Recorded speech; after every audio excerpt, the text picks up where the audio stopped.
The grand chamber of the galactic concordat stretched upward for 300 meters, its walls made of living crystal that pulsed with soft blue light. 5 massive platforms floated in a circle around the center, each one holding the representatives of the galaxy's most powerful species. They had ruled known space for 50,000 years, and they ruled it still. Ambassador Elena Vasquez stood in the center of the chamber, a small human figure dwarfed by the architecture and the beings around her. She wore the formal uniform of the United Earth Alliance, dark blue with silver trim, and she carried a data tablet that contained humanity's petition. Her hands were steady, but her heart pounded in her chest. This was the moment humanity had worked toward for 200 years. "Honorable Council," she began, her voice amplified by the chamber's acoustics. "I come before you today to request that humanity be granted full membership status in the Galactic Concordat. We have met all the requirements outlined in the probationary agreement. Our technology has advanced. Our worlds are peaceful and productive. We have contributed to concordat trade and science. We ask now to be recognized as equals among the great civilizations of the galaxy." On the first platform, the Vexari stirred. They were tall and thin, with gray skin that seemed to shimmer in the light. Their eyes were large and completely black without pupils or whites. Overseer Thelquin leaned forward, and when she spoke, her voice seemed to come from inside Elena's head rather than from her mouth. "Equals?" The word dripped with amusement. "You have existed in space for barely 2 centuries. We have records older than your entire civilization. You call this equality?" From the second platform, a Lumenshar representative spoke. The Lumenshar were beings of living crystal, their bodies geometric and perfect, refracting light into rainbow patterns. Their voice was like wind chimes, musical but cold. "The human species has shown promise, this is true. But they are young, impulsive. They lack the wisdom that comes with age." "They lack much more than wisdom," growled the Krathzul general from the third platform. The Krathzul were insectoid, their bodies covered in glossy black chitin with 6 arms and mandibles that clicked when they spoke. General Zekther's compound eyes fixed on Elena with obvious contempt. "They wage war on themselves. Even now their own species fights over territory and resources.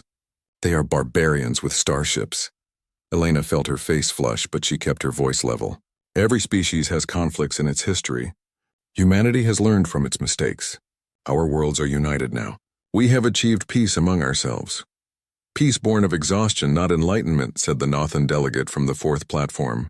The Nothan were amphibious, their blue-green skin glistening with moisture, their large eyes set wide on their broad heads. "Your species reproduces too quickly, consumes too much, and dies too soon to develop true perspective. You live for perhaps 100 of your years. We live for 800. How can you understand the long view?" The fifth platform held the Archon representative, a being of pure silicon-based life that looked like a metallic sculpture come to life. Its voice was precise and emotionless, like a computer running calculations. "Statistical analysis of human behavior patterns indicates a 73.4% probability of cultural instability within the next 5 centuries. Granting full membership status to an unstable species would compromise concordat security." Elena took a deep breath. She had expected resistance, but not this level of unified dismissal. "With respect, Honorable Council, every species you represent was once young. Every civilization had to prove itself. We are asking for the same opportunity you were given." Thelquin laughed, a sound like breaking glass inside Elena's mind. "The same opportunity? Child, when we joined the Concordat, we brought technology that revolutionized galactic travel. We brought art that inspired worlds. We brought wisdom accumulated over millennia. What do humans bring? Crude fusion drives? Simple AI that barely qualifies as intelligence? Entertainment media that celebrates violence? We bring diversity of thought," Elena said, her voice rising despite her best efforts to stay calm. "We bring new perspectives. She stopped suddenly. Something was wrong. Her thoughts felt exposed, like someone was reading a book over her shoulder. She looked up at Thelquin and saw the Vexari's eyes glowing with a faint purple light. "We bring violence," Thelquin said, and suddenly images flooded the chamber. They were projected directly from Elena's mind, memories that the Vexari was pulling out and displaying for all to see. The Napoleonic Wars, the World Wars, nuclear explosions over cities, terrorist attacks, genocides, police violence, every dark moment of human history laid bare. "Stop," Elena whispered. feeling violated in a way she had never experienced before. "You have no right, we have every right," Thelquin said coldly. "The Concordat must know what we are dealing with. And what we are dealing with, honored colleagues, is a species that has killed more of its own kind than any war in Concordat history. They are a plague that spreads across worlds, consuming and destroying. And they dare to ask for equality with us?" The other council members murmured their agreement. General Zekther clicked his mandibles in what might have been laughter. The Lumenshar chimed softly, a sound of disappointment. The Nothan delegate blinked slowly, a gesture of pity. The Archon simply calculated, its processors humming. Elena felt tears of rage and shame burning in her eyes, but she refused to let them fall. "Every species has darkness in its past," she said, her voice shaking. The Krath Zul conquered 14 species before joining the Concordat. The Lumenshar created AI servants and then abandoned them when they became sentient. "The Vexari, enough!" Thelquin's mental voice was like a thunderclap. "You dare judge us? You, whose entire species is barely a footnote in galactic history." The petition is denied. Humanity will remain on probationary status for another 5 centuries minimum. Perhaps by then you will have evolved beyond your primitive nature. 5 centuries? Elena's voice cracked. "That's 20 human generations." "Exactly," said the Lumenshar. "Perhaps in that time you will learn patience." The council platforms began to rise, the session ending. Elena stood alone in the center of the chamber, her petition rejected, her species humiliated. But worse than the rejection was the laughter. The Nothan were giggling among themselves. The Krathzul were chittering with amusement. Even the Archon seemed to emit a sound that might have been mechanical satisfaction. Thelquin's voice echoed in Elena's mind one last time. "Go home, little human. Play with your toy ships in your little corner of space, and be grateful we allow you even that much." Elena left the chamber with as much dignity as she could manage. Behind her, she heard General Zekther say to the other council members, "I give them another century before they beg us to manage their worlds for them. They lack the strength to survive on their own." 3 months later, the Krathzul military fleet appeared in orbit around New Lisbon, a human colony world on the edge of Concordat space. The colony was home to 4 million people, most of them farmers and miners who had left Earth to build a new life among the stars. General Zekther himself led the attack. His flagship, the Conqueror's Mandible, was 3 kilometers long and bristled with plasma cannons. It was accompanied by 200 smaller warships, each one more powerful than anything in the human defense fleet. The colonists sent out desperate distress calls. They had no military presence, just a handful of system patrol ships meant to chase away pirates. The Krathzul ignored all attempts at communication and opened fire. The bombardment lasted 6 hours. Cities burned. The orbital stations were destroyed. Ships trying to evacuate were shot down. When it was over, New Lisbon was a graveyard. 3.5 million people were dead. The survivors huddled in underground shelters waiting for rescue that came too late. 5 more colonies were hit over the next 2 weeks. Not all were destroyed as completely as New Lisbon, but the message was clear. Humanity was prey and the Krathzul were hunters. Admiral Marcus Chen watched the reports from his flagship, the UEA's Defiant, humanity's largest warship. It was 800 meters long and carried the most advanced weapons humans had developed. It was nothing compared to the Krathzul fleet. Marcus was 60 years old, with gray hair and eyes that had seen too much. He had a daughter on New Lisbon. Her name was Jennifer, and she was a doctor. She had 2 children of her own, Marcus's grandchildren. They were 3 and 5 years old. All of them were dead now. Marcus read the casualty reports with trembling hands. Then he read the response from the Concordat Council. It was brief and dismissive. The attack on New Lisbon and the other colonies was classified as a minor border dispute. The HFY Council suggested that humanity exercise better judgment in colony placement and avoid antagonizing established powers. There would be no justice, no protection, no consequences for the Krathzul. Marcus Chen was not a man given to emotional displays, but he wept that night in his private quarters. He wept for his daughter and his grandchildren. He wept for the millions of humans who had died because they were considered unimportant by the galaxy's rulers. And then he stopped weeping and started planning. He called a meeting of the Joint Chiefs of Staff, the leaders of humanity's military across all colony worlds.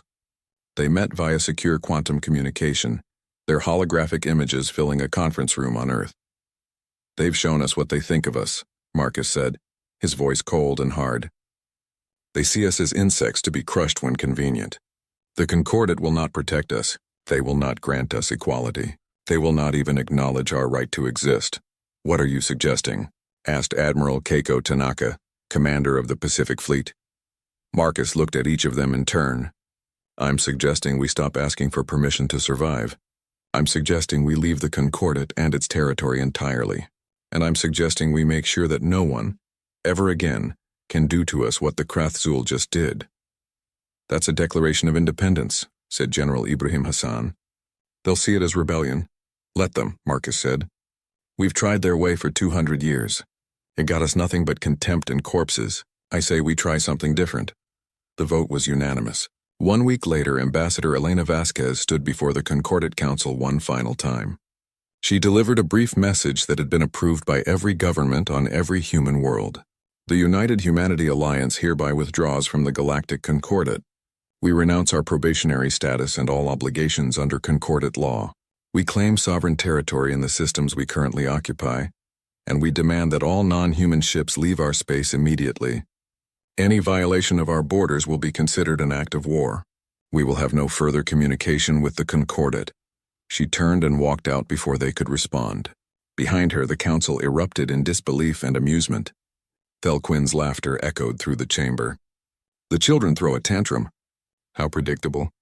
Let them sulk in their corner. They will come crawling back when they realize they cannot survive without us." General Zekther clicked his mandibles in agreement. "I give them 10 years before they collapse from internal conflicts. And when they do, we will be there to pick up the pieces." But humanity did not collapse. Humanity closed its borders, shut down all communication, and disappeared behind a wall of silence. Ships that approached human space simply vanished. Probes sent into the territory returned nothing but static. The Concordat's best intelligence agencies could not penetrate what they started calling the quiet zone. For 50 years, the galaxy heard nothing from humanity. And in that silence, the greatest transformation in human history began. The Concordat Council had long since stopped discussing humanity. 50 years had passed since the humans had withdrawn into their self-imposed isolation, and in that time the galaxy had moved on. Trade routes adjusted to avoid human space. The territories humanity once occupied became blank spots on star maps, marked with warnings about the mysterious disappearances of ships that ventured too close. Thelquinn, now an elder overseer of the Vexari, occasionally wondered what had become of the angry little species. She probed the edges of the quiet zone with her telepathic abilities but found nothing. It was as if humanity had simply ceased to exist. Sometimes she felt a twinge of something that might have been regret, but she dismissed it. The humans had been children playing with technology they did not understand. Their silence was probably the result of some catastrophic war among themselves or perhaps a plague. Either way, they were no longer the Concordat's concern. But behind the wall of silence, humanity was very much alive. And humanity was building.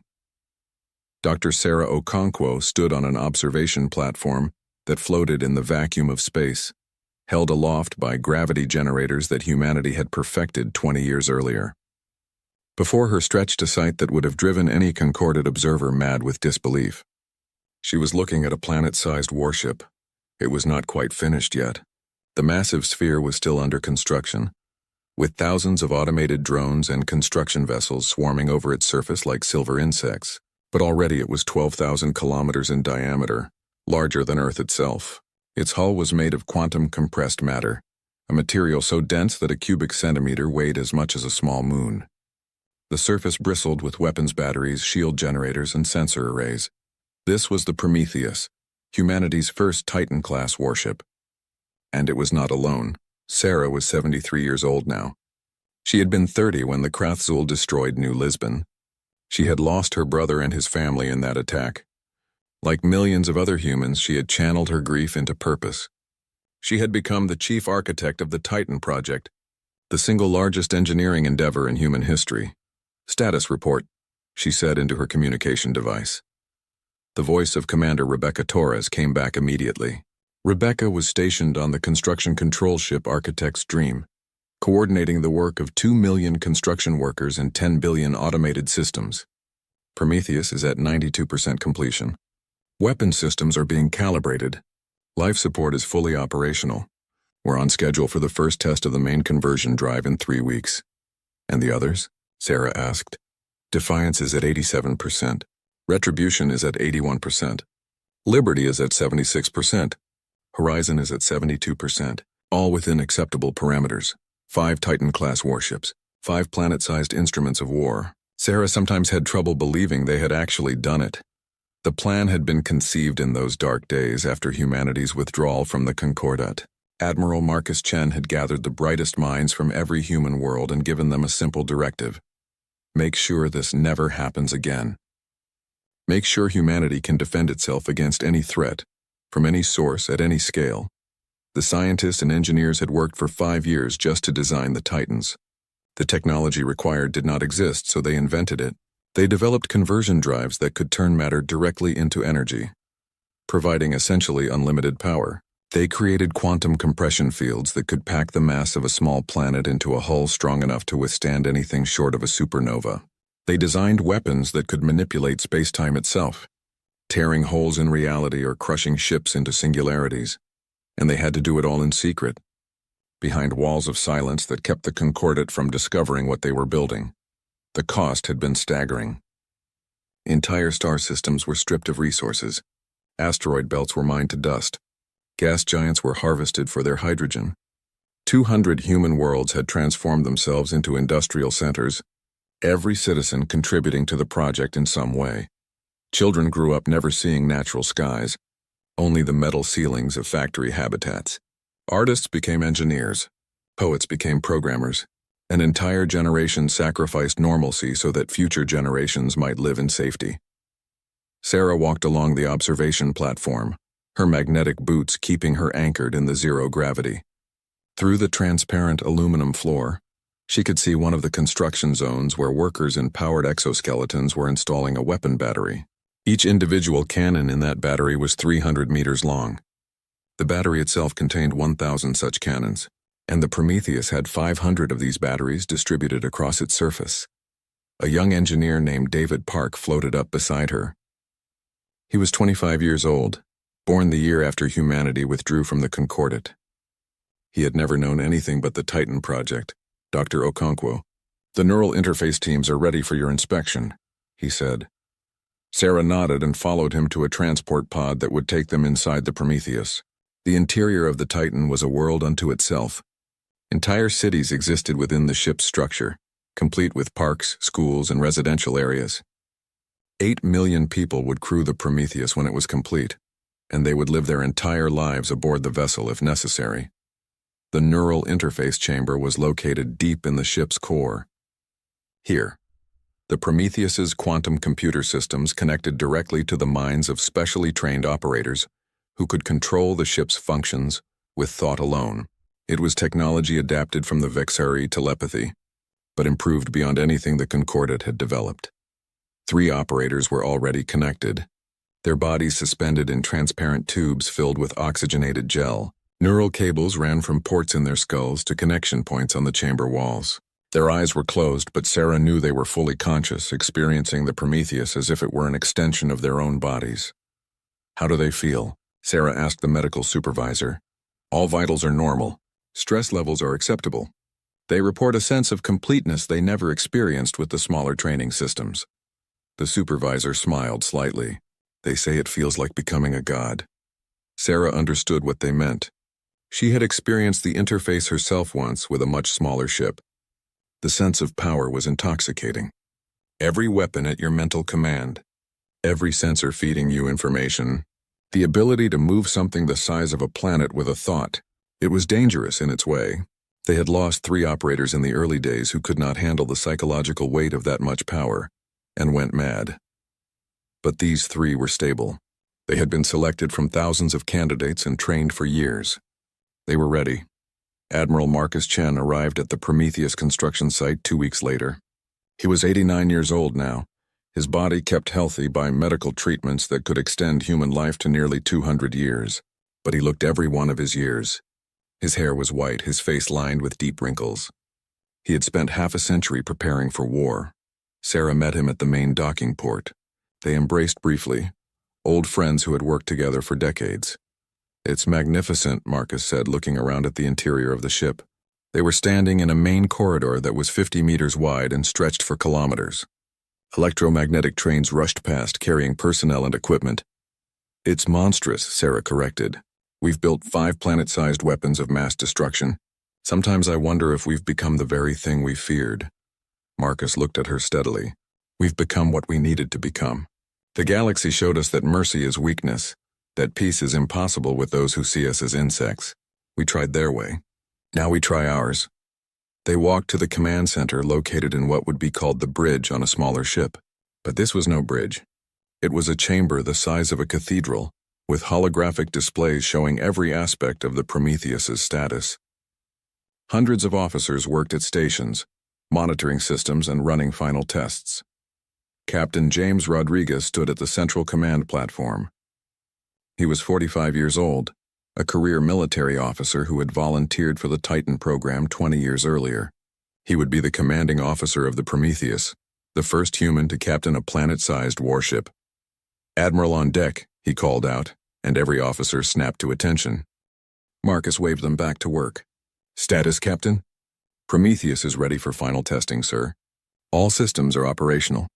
Crew complement is at full strength. We can begin shakedown cruises whenever you give the order." Marcus nodded slowly. He looked at the main display, which showed a tactical map of human space and the surrounding Concordat territories. 50 years of silence. 50 years of building, and now, the question that would define humanity's future. What would they do with what they had built? "There's been activity on the border," Marcus said quietly. "Krathzul scouts probing our defenses. They've been doing it for years, but lately they've gotten bolder. General Zekthur is still in command of their military. Intelligence suggests he's planning something. An invasion?" Captain Rodriguez asked. "Perhaps. Or perhaps just another raid like New Lisbon. They think we're weak. They think our silence means we've collapsed or destroyed ourselves." Marcus smiled, but it was not a kind smile. They have no idea what's waiting for them. Sarah felt a chill run down her spine. She had built these ships to protect humanity, but she knew what they were capable of. Each Titan had enough firepower to sterilize a planet. The 5 of them together could annihilate the entire Krathzul fleet in a matter of hours. "Are we really going to use them?" she asked quietly. Marcus turned to her, and in his eyes she saw the ghost of the man who had lost his daughter and grandchildren 50 years ago. "If they give us no choice, yes, we will use them. We will use every weapon, every technology, every ounce of power we have built. Because the alternative is extinction." He turned back to the display. "Finish the tests, complete the preparations, and then we wait. If the Krathzul are wise, they will leave us alone. If they are foolish," he left the sentence unfinished. 3 months later, the Prometheus conducted its first deep space trial. The conversion drives powered up, and the massive ship moved for the first time under its own power. It accelerated to 0.7 light speed in 15 minutes, something no Concordat ship could match. Its weapons fired at remote-controlled targets, and those targets simply ceased to exist. The test was a complete success. The Prometheus was operational, and so were its 4 sister ships. Humanity was ready. The question now was whether the galaxy was ready for humanity. In the Concordat capital on the crystal world of Axis Prime, General Zekthur made his decision. 50 years of silence from humanity was long enough. It was time to remind the humans of their place in the galactic order. It was time to show them that the Krathzul were still the dominant military power in the galaxy. He assembled a fleet of 10,000 warships, the largest military force the Krathzul had ever gathered. It would be a demonstration of power, a lesson to the upstart humans who thought they could hide behind their borders. He gave the order to advance into human space, and with that order, he sealed the fate of his entire species. General Zekthur stood on the command deck of his flagship, the Conqueror's Mandible, and watched as his fleet assembled. 10,000 warships stretched out in formation, their hulls gleaming in the light of the nearby star. It was the most powerful military force the Krathzul had ever assembled. It was, he believed, more than enough to crush whatever pathetic defenses the humans had managed to construct in their 50 years of isolation. "All vessels report ready," his tactical officer chittered. "Jump calculations complete. We await your command, General." Zekthur clicked his mandibles in satisfaction. The humans had ignored 3 warning messages demanding they open their borders to concordant inspection. They had been given every opportunity to submit peacefully. Now they would learn the price of defiance. "Begin the invasion," he ordered. "All ships jump on my mark. 3, 2, T1 mark." Space rippled and tore as 10,000 ships activated their faster-than-light drives simultaneously. For a moment they existed in the strange in-between realm of hyperspace, and then they emerged into normal space deep within human territory.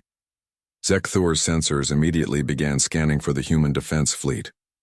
He expected to find a few hundred ships at most, outdated vessels with primitive weapons. What he found instead made his blood run cold. "Sir." The sensor officer's voice was trembling. "I'm detecting a massive object directly ahead. Distance 200,000 kilometers. A space station?" Zekthur asked. "Destroy it, sir. The size..." "The sensors must be malfunctioning. Its reading is 12,000 kilometers in diameter." Zekthur felt his confidence waver. "That's impossible. No structure can be that large. Recalibrate the sensors." "Recalibration complete, sir." "Reading confirmed." "There's something ahead of us, and it's..." The officer's voice trailed off. "Visual," Zekthur snapped. The main display activated, and General Zekthur saw something that would haunt him for the rest of his very short life. It looked like a planet had appeared in front of his fleet. But it was not a planet. Its surface was artificial, covered in geometric patterns of metal and energy fields. Weapons batteries dotted its surface like continents. Energy readings showed power output that exceeded the combined energy production of the entire Krathzul homeworld. It was a ship. It was a planet-sized ship. "By the hive mind," someone whispered. Zekthur's mandibles locked in shock. 50 years. The humans had been silent for 50 years, and in that time they had built this monstrosity. How? How was it even possible? His communication officer broke the silence. "Sir, we're receiving a transmission. Audio only, put it through." A human voice filled the command deck. It spoke in concordant standard language, calm and emotionless. "Krathzul Fleet, this is Captain James Rodriguez of the United Humanity Alliance warship Prometheus. You have violated human sovereign space. You have 3 minutes to power down your weapons and prepare to be escorted back to the border. Failure to comply will result in your destruction." Zekthur found his voice. The initial shock was wearing off, replaced by anger. "You dare threaten the Krathzul Empire? I command 10,000 warships. You are one vessel, no matter how large. Surrender now or we will reduce your ship to debris." There was a pause. Then the human voice spoke again, and this time there was something in it. Not fear, not anger, just a cold, hard finality. "You had 50 years, the human said. "You chose poorly." The communication cut off. For a moment nothing happened. Zekthur's fleet hung in space, 10,000 warships facing one impossible vessel. Then his weapons officer spoke. "Sir, the human ship is charging weapons. Energy readings are..." "Sir, I don't understand these readings." "The power levels are..." "Fire!" Zekthur screamed. "All ships open fire." 10,000 warships unleashed their weapons simultaneously. Plasma bolts, particle beams, kinetic projectiles, and fusion missiles streaked across space toward the Prometheus. It was enough firepower to destroy a fleet, to sterilize a planet, to crack open a moon. The weapons hit the Prometheus's shields and simply vanished. The energy was absorbed and dissipated as if it had never existed. Not a single shot reached the hull. "Impossible," Zekthur whispered. A single point on the Prometheus's surface lit up. It was barely visible against the massive bulk of the ship. Just a small circle of intense white light. From that point, something emerged. It was not a beam or a projectile. It was a distortion in space-time itself, a tear in the fabric of reality. The gravitational lance struck the center of the Krathzul formation. Space twisted. Ships that were thousands of kilometers apart were suddenly pulled together as gravity went mad. Metal screamed as hulls compressed. Crew members died instantly as they were crushed by forces beyond comprehension. The gravitational distortion spread outward in a sphere, and everything it touched was dragged toward a single point at the center. In 4.3 seconds, 3,000 warships were compressed into a singularity smaller than a marble. Then the singularity collapsed, and there was nothing left but a brief flash of radiation. Silence filled the command deck of the Conqueror's mandible. Every officer stared at the tactical display in disbelief. 3,000 ships gone, just gone. One shot, one weapon, evasive maneuvers. Zekthur finally managed to scream. "All ships scatter formation." Target the weapon points, and the Prometheus opened fire with its secondary batteries. What Zekthur did not understand, what none of the Concordat species understood, was that the Titan-class warships were not designed to fight fleets. They were designed to fight planets. The secondary batteries that now activated were point defense systems meant to shoot down asteroids and orbital debris. Each battery contained 1,000 cannons. Each cannon fired a bolt of concentrated energy equivalent to a small nuclear explosion. 500 batteries opened fire. 500,000 energy bolts filled space. They struck with perfect accuracy, guided by targeting computers that could track a grain of sand at light-second distances. Crusade warships exploded by the dozens, then by the hundreds. Shields overloaded instantly. Hulls vaporized. Entire ships simply ceased to exist. The Crusade fleet tried to fight back. They were brave, these insectoid warriors. They had conquered worlds and crushed rebellions. They did not flee. They turned their ships toward the Prometheus and charged, firing every weapon they had. It made no difference. The Prometheus's point defense systems tracked every incoming shot and destroyed it before it reached the shields. Meanwhile, the secondary batteries continued to fire. The tertiary batteries activated, smaller weapons designed for close-range defense. Even these were more powerful than the main guns on Concordat capital ships. Captain Rodriguez stood on the command deck of the Prometheus, watching the battle through holographic displays. He felt no joy, no satisfaction, only a cold sense of duty. His neural interface allowed him to feel every shot the Prometheus fired, every enemy ship destroyed. It was like being a god of war, omniscient and omnipotent. Admiral Chen gave them a chance, he said quietly to his first officer. They chose this. The battle, if it could be called that, lasted 47 minutes. When it was over, 9,999 Crusade warships were destroyed. Only one remained, the Conqueror's mandible. Captain Rodriguez ordered the firing to stop. He opened a communication channel to the Crusade flagship.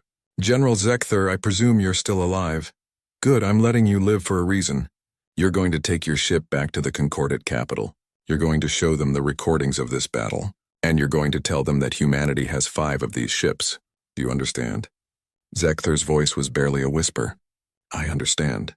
One more thing, Rodriguez said. Tell them that we remember New Lisbon. Tell them that we remember every colony your people destroyed. Tell them that we've been quiet for 50 years, but we have not forgotten. We will never forget. He cut the communication and gave the order. The Prometheus's tractor beams engaged, grabbing the Conqueror's mandible and physically throwing it toward the border.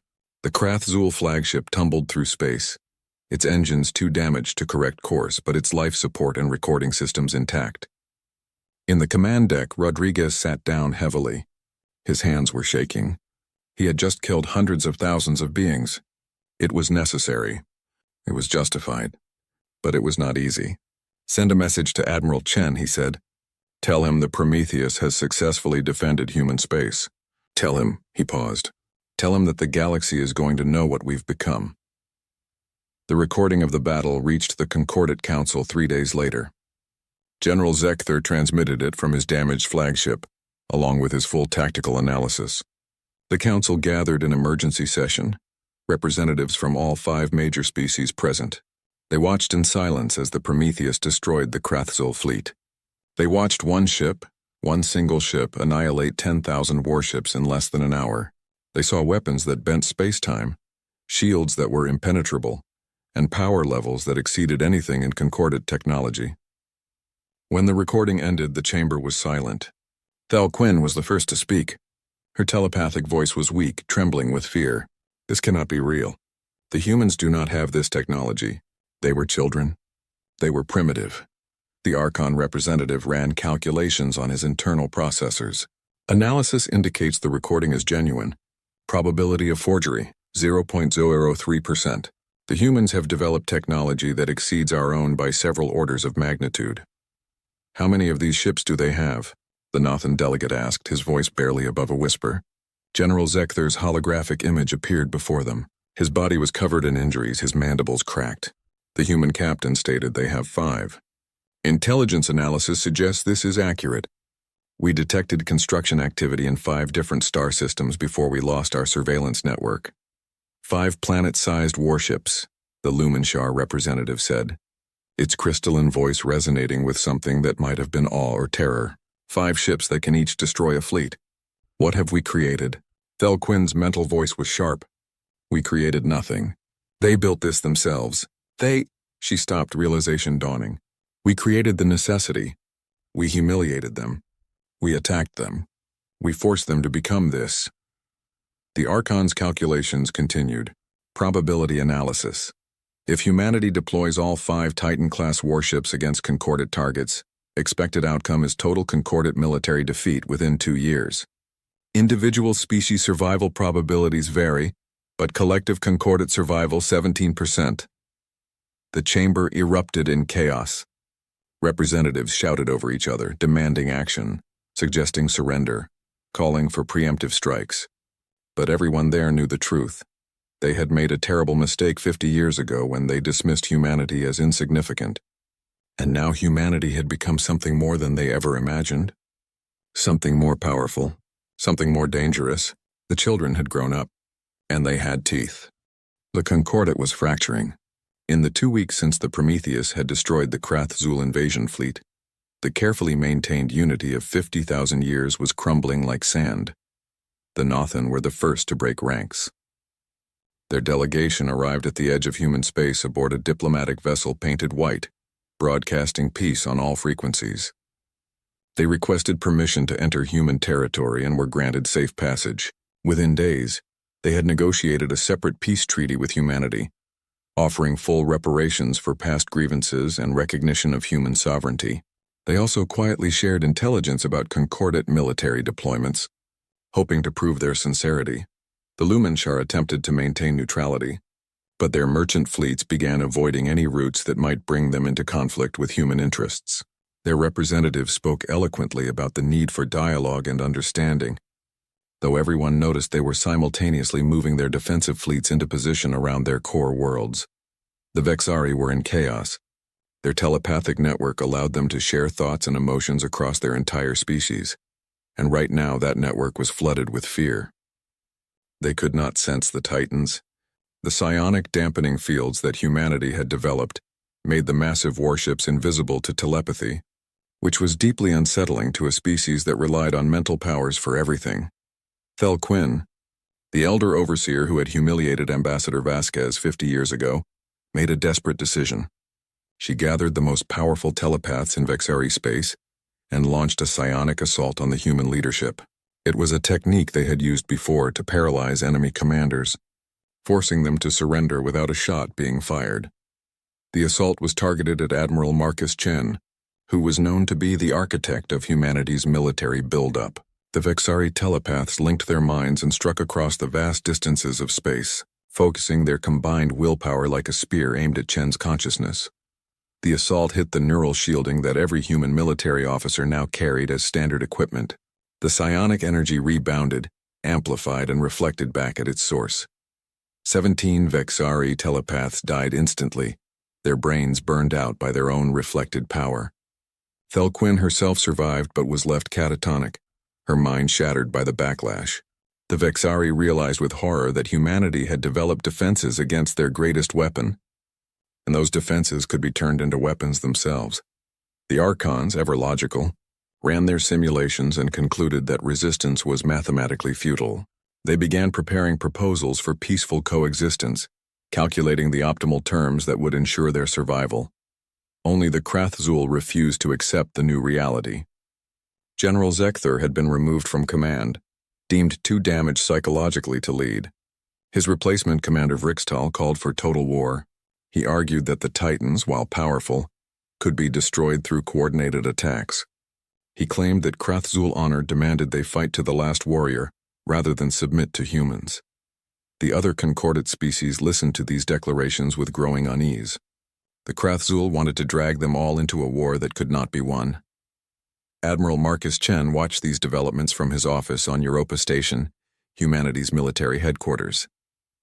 He was 90 years old now, and he knew he would not live to see the end of this crisis. But he would see the next phase. "They're coming," he said to Dr. Sarah Okonkwo, who sat across from him. "All 5 Titans. They'll be here in 6 hours," Sarah nodded. She looked tired. They all did. Building the Titans had been exhausting. Using them was proving even more difficult. Are we really going to do this? Park them in orbit around the Concordat capital? Yes, Marcus said simply. We need to make it clear that we could destroy them all, but we're choosing not to. Fear alone won't keep the peace. They need to understand that we're offering them a choice, and if they choose wrong, Marcus was quiet for a long moment. Then we do what we built these ships to do. We end the threat permanently. The 5 Titan-class warships emerged from FTL travel at the edge of the Axis Prime system, the capital world of the Galactic Concordat. Their arrival sent shockwaves through every sensor network in the system. 5 planet-sized warships, each one capable of destroying a fleet, now hung in space like harbingers of apocalypse. The Prometheus, the Defiance, the Retribution, the Liberty, and the Horizon. Together, they represented the sum total of humanity's rage, fear, and determination. Together, they had enough firepower to sterilize every inhabited world in the Concordat. Captain Rodriguez commanded the Prometheus, while the other 4 Titans had their own captains, each one carefully selected and trained. But the overall mission commander was Admiral Marcus Chen, who had traveled to the Prometheus specifically for this moment. All ships, move into orbital position, Marcus ordered. Formation Delta 7. I want them to look up and see nothing but our hulls. The 5 Titans moved into orbit around Axis Prime, positioning themselves so that their massive bulk blocked out the system's sun. On the planet below, day turned to artificial night as the ships blotted out the light. It was a demonstration of power, but also a message. We control whether you live in light or darkness. The Concordat Council convened in their chamber, but this time they could see the Titans through the transparent crystal walls. The massive ships hung overhead like moons made of metal and menace. A communication request came from the Prometheus. The Council accepted, and Admiral Marcus Chen's hologram appeared before them. He was an old man, bent with age, but his eyes were sharp and cold. Honorable Council, he began, and there was bitter irony in the formal address. 50 years ago, you rejected humanity's petition for membership. You called us children. You called us primitives. You laughed at us. He paused, and the silence was deafening. 3 months after that rejection, the Krathzul destroyed 6 human colonies. Millions of my people died. When we appealed to you for justice, you dismissed it as a minor border dispute. You told us to avoid antagonizing established powers. The council members could not meet his eyes. Even the Archon, who had no emotions, seemed to shrink back from the weight of that accusation. We learned something important that day, Marcus continued. We learned that the galaxy respects only strength. Mercy is seen as weakness. Peace is only possible when the cost of war is too high. You taught us this lesson very well. He gestured, and the hologram expanded to show all 5 Titans in orbit. We spent 50 years building these ships. We stripped entire star systems of resources. We turned our civilization into a war machine. Children grew up in factory habitats, never seeing natural skies. Artists became engineers. We sacrificed everything to ensure that what happened to New Lisbon would never happen again. The Nothan delegate spoke up, his voice trembling. Admiral Chen, we have already offered reparations. We seek peace. Please, I know, Marcus interrupted. And we accept your offer, Nothan. You showed wisdom, but there are others who have not. His gaze fixed on the empty Krathzul platform. Commander Vrixtal's hologram appeared there, his mandibles clicking with barely suppressed rage. Human, Vrixtal said. You may have powerful ships, but you cannot watch every world in the Concordat. You cannot be everywhere. We will find your weakness, and You will surrender the entire Krathzul military leadership for trial, Marcus said, his voice cutting through the threat like a blade. You will pay reparations to humanity for every colony you destroyed. You will reduce your military to defensive forces only, subject to human inspection. Or the Krathzul homeworld will become a lifeless rock within the hour. You would not dare, Vrixtal screeched. You would commit genocide? Marcus Chen's face was carved from stone. You did. New Lisbon, New Shanghai, New Mombasa, New Damascus, New São Paulo, New Lagos, 6 colonies, millions of dead. You committed genocide 6 times over and you faced no consequences. Why should you expect different treatment? The chamber fell silent. The truth was laid bare. The Concordat had allowed atrocities to occur, and now they were facing a species that had learned from those atrocities. But, Marcus continued, and something in his voice softened slightly. We are not you. We will not kill billions of innocents because their leaders are fools. We offer you a choice, the same choice we once asked for. Submit to justice or face destruction, but the choice is yours.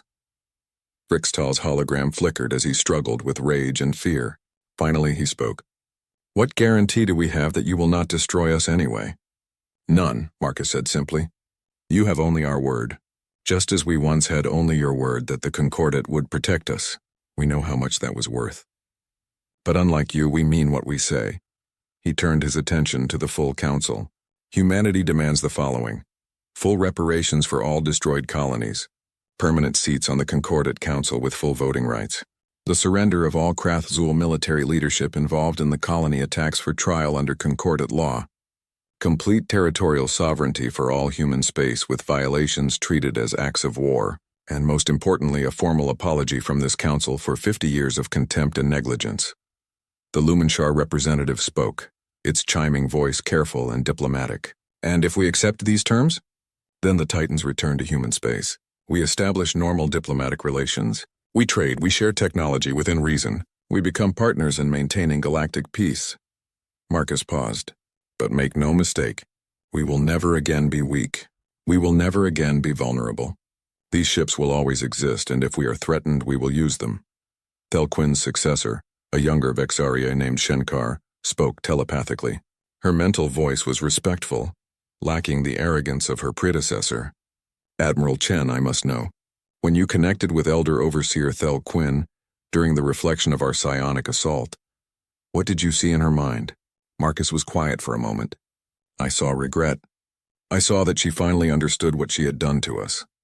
I saw that she realized too late that we were not children to be dismissed, but beings worthy of respect. He looked at Shenkar.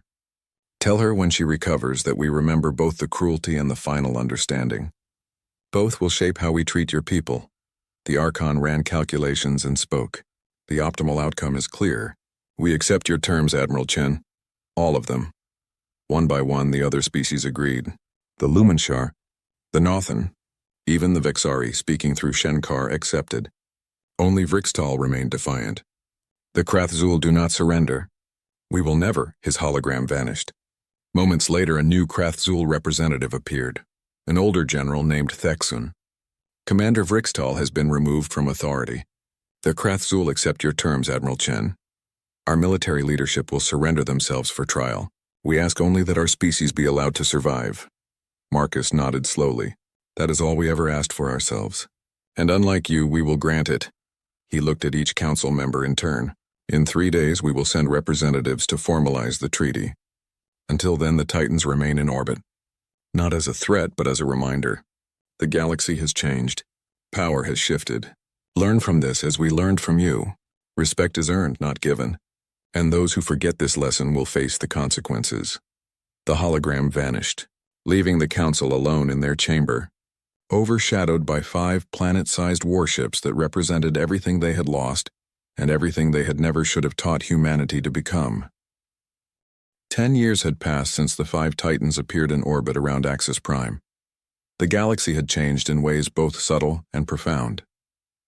Humanity now held 3 permanent seats on the Concordat Council, their representatives sitting as equals among species that had once dismissed them as primitive children. The Titans still existed, still patrolled human borders, and still reminded every species in the galaxy that humanity had the power to back up their words with overwhelming force. But something else had changed too. The ships were no longer just weapons. They had become symbols of something more complex.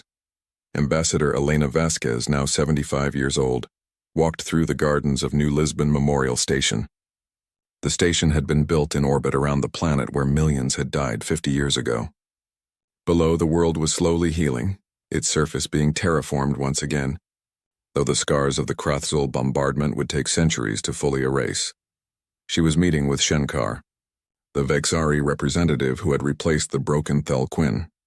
Over the past decade, the two had become something that might be called friends, though both were too diplomatic to use that word officially.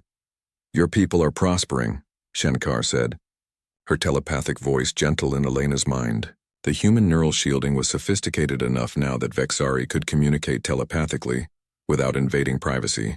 It was one of many technologies that had been shared in the years since the treaty.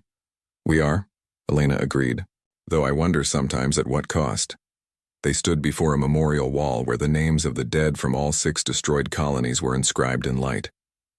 Millions of names, each one representing a life ended by violence. The young ones do not understand, Elena continued.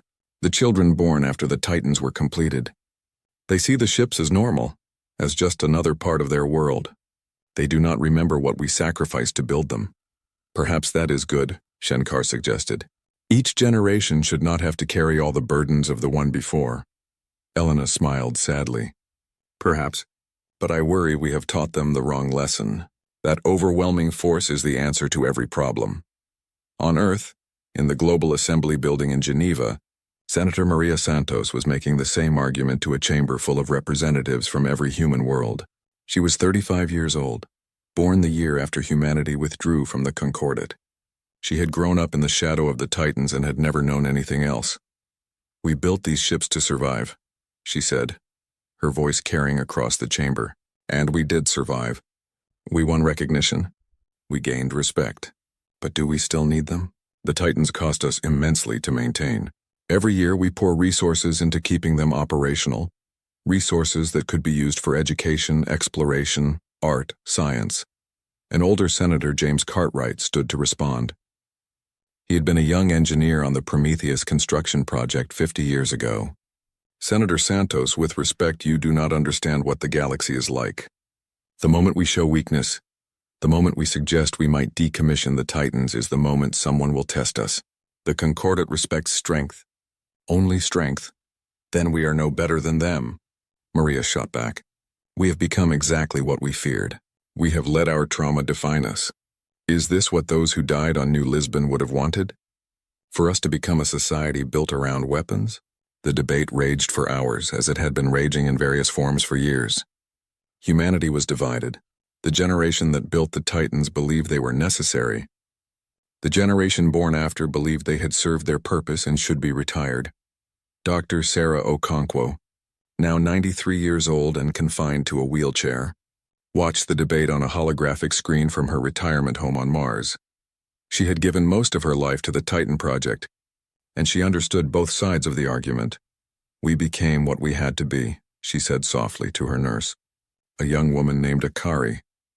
But we must choose what we remain. Akari looked at the old woman with curiosity. Do you regret building them? Sarah was quiet for a long time. I regret that we had to, but I do not regret that we did.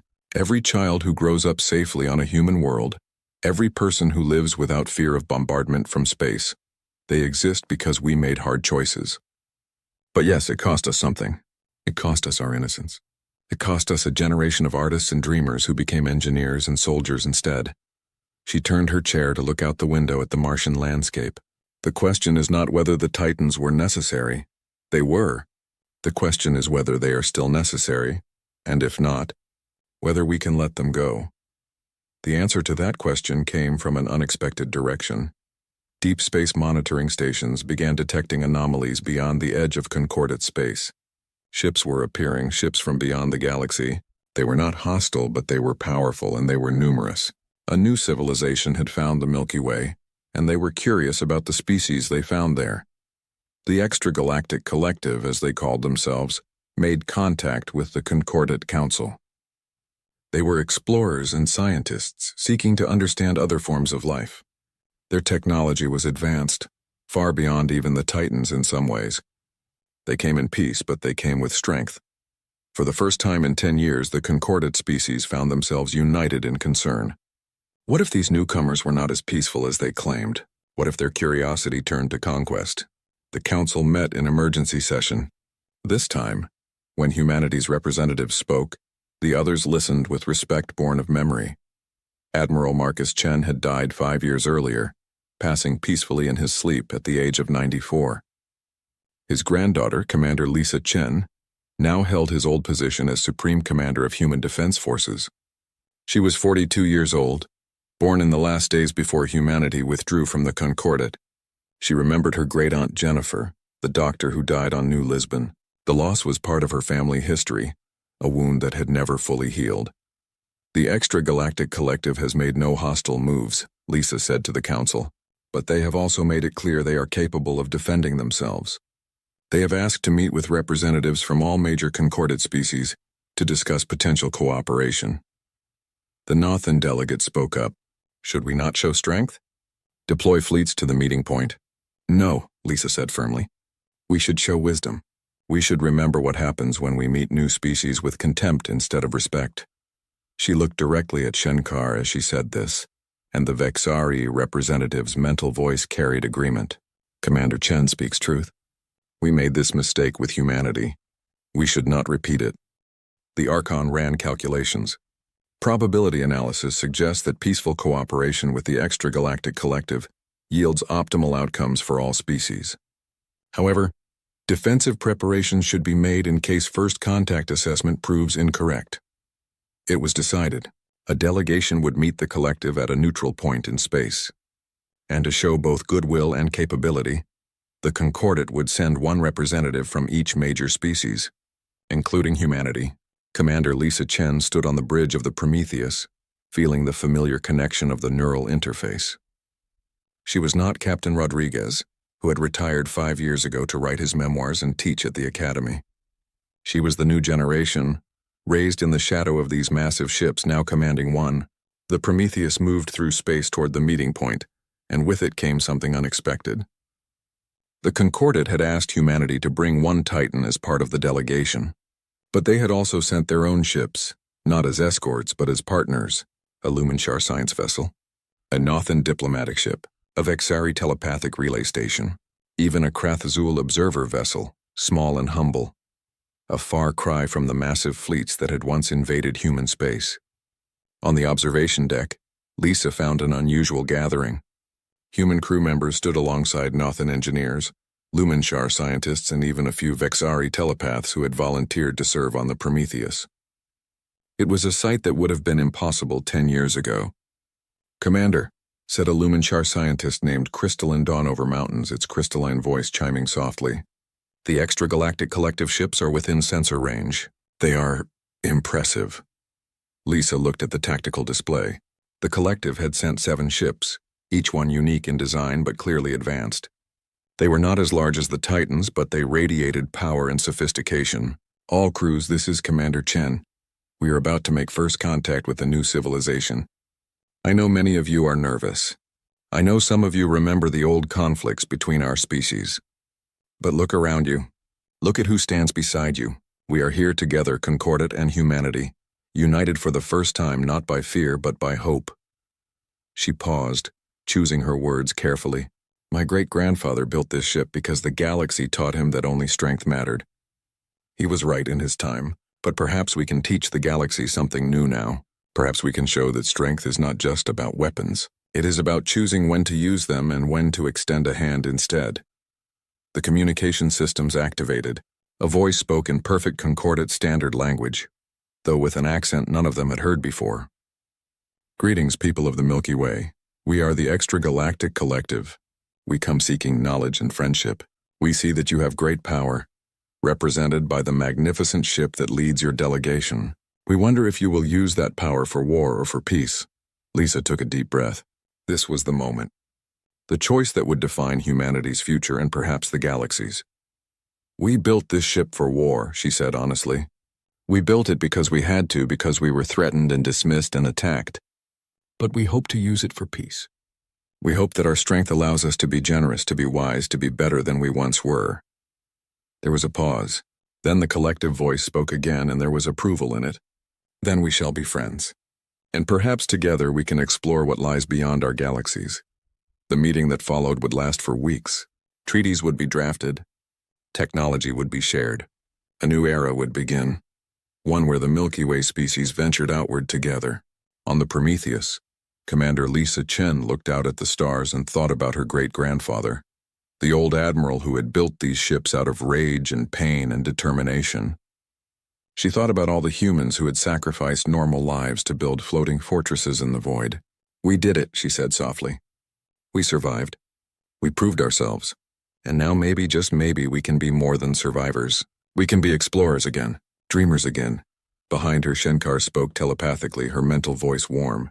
Your great-grandfather would be proud. He built weapons to protect his people. You are choosing what to do with those weapons now that the immediate threat has passed. That is wisdom, is it? Lisa asked. Senator Santos and her allies want to decommission the Titans. They say we do not need them anymore. And what do you think? Lisa watched the collective ships in the distance, graceful and powerful. I think we need them for now. Not as weapons, but as reminders. Reminders of what we can achieve when we commit ourselves fully. Reminders of what we paid to earn our place in the galaxy. And yes, reminders to anyone who might forget that humanity will not be pushed around again. She turned to face Shenkar. But I also think that one day, when the galaxy has truly changed, when strength is no longer the only language that matters, we might be able to let them go. We might be able to return to being explorers and artists and scientists instead of warriors maintaining an arsenal. That day will come, Shenkar said.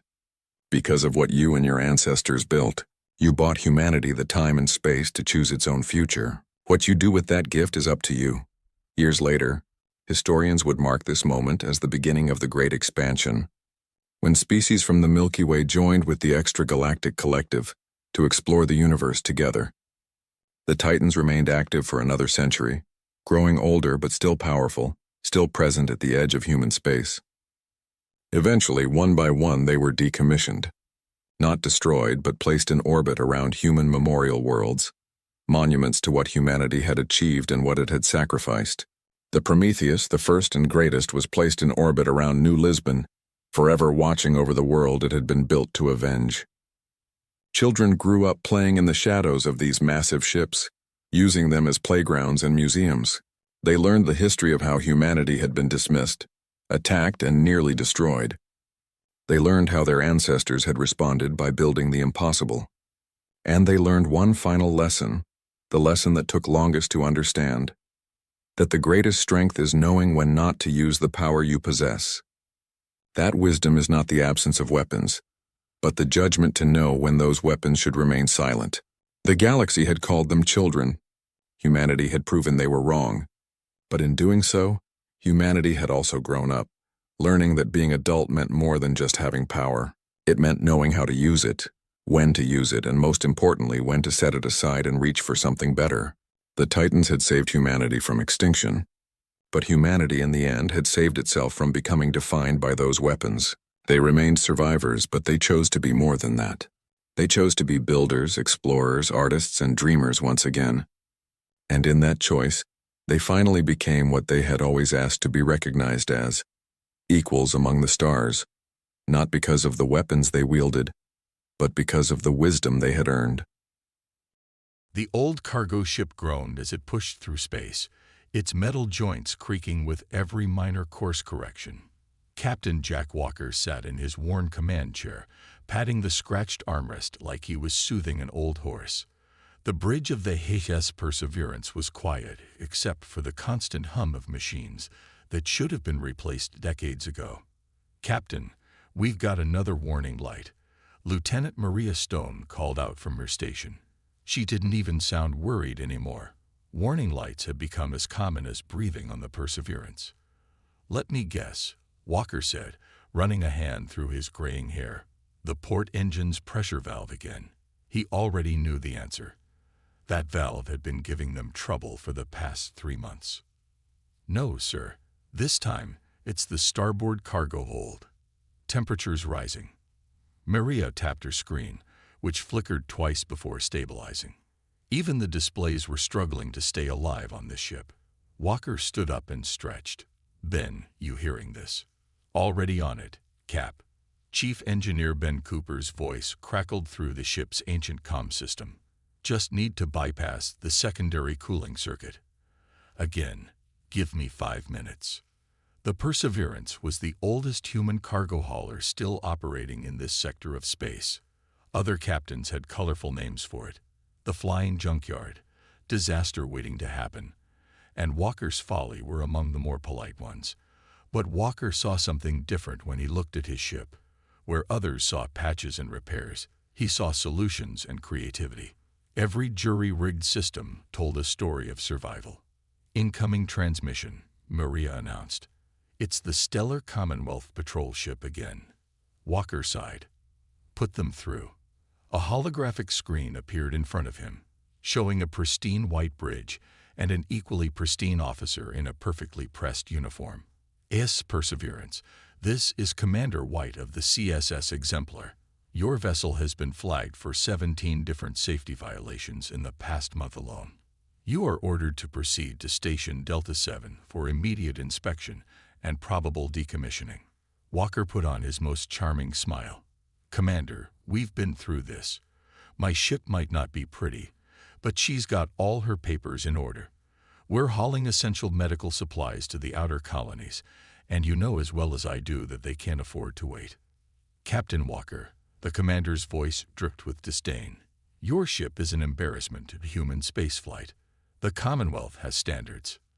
Which we meet, Walker interrupted. Maybe not with the shine and polish you'd like, but we meet them. Now, unless you're planning to physically stop us from delivering medicine to sick colonists, we'll be on our way. The commander's face reddened. This is your final warning, Walker. The next time. The transmission cut off as the Perseverance's communication system crashed again. Walker couldn't help but laugh. Sometimes his ship's problems had perfect timing. Should I try to restore the connection? Maria asked, already knowing the answer. Don't bother. Let's save the power for something important.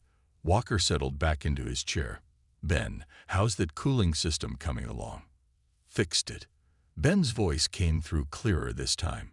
Used some parts from that old food synthesizer nobody liked anyway. Should hold for a while. Good man. Walker checked their course on his personal tablet. The main navigation console had stopped working months ago.